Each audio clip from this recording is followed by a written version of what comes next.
Dernière minute, la France rouvre sa 4e base aérienne nucléaire alors que l'Europe se précipite pour se réarmer, dans une décision surprenante aux implications militaires graves. La France a annoncé la réouverture d'une 4e base aérienne nucléaire dans le cadre de ses efforts pour renforcer ses capacités de défense dans un contexte de tensions croissantes en Europe.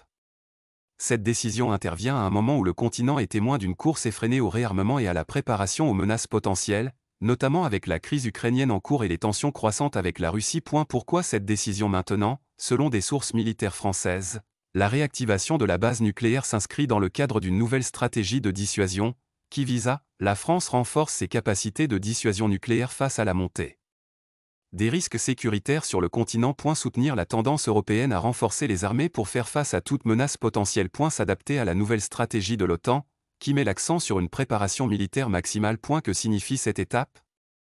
La réouverture de la base nucléaire signifie que la France dispose désormais de 4 bases nucléaires prêtes à fonctionner à tout moment, renforçant la dissuasion nucléaire de la France, puisqu'elle est la seule puissance nucléaire au sein de l'Union européenne après le Brexit. Les analystes militaires voient cette décision non seulement comme une mesure défensive, mais comme un message fort adressé à la Russie, indiquant que l'Europe est préparée à tout scénario militaire possible, en particulier après les récents développements sur les fronts de l'Est. L'Europe se dirige vers un armement rapide, la France n'est pas la seule à suivre cette tendance.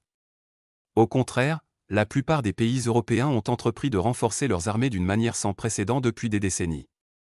Parmi les évolutions les plus notables, l'Allemagne a augmenté ses dépenses militaires à des niveaux historiques, annonçant une modernisation complète de son armée. Et la Grande-Bretagne intensifie son entraînement militaire et déploie des forces supplémentaires en Europe de l'Est. La Suède et la Finlande, nouveaux membres de l'OTAN, renforcent leur défense aérienne et antimissiles. Et la Russie réagit et met en garde contre l'escalade. En revanche, Moscou n'a pas tardé à réagir, le Kremlin décrivant la réouverture de la base française comme une escalade dangereuse qui pourrait menacer la stabilité européenne.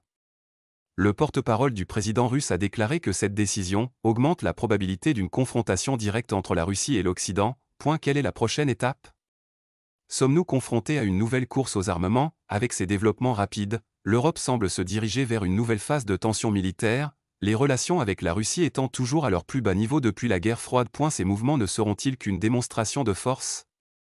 Ou assistons-nous au début d'une nouvelle ère de conflit et d'équilibre nucléaire en Europe? Tous les regards sont désormais tournés vers les réactions de Moscou et les décisions des pays européens dans une course aux armements qui pourrait complètement remodeler le paysage sécuritaire mondial.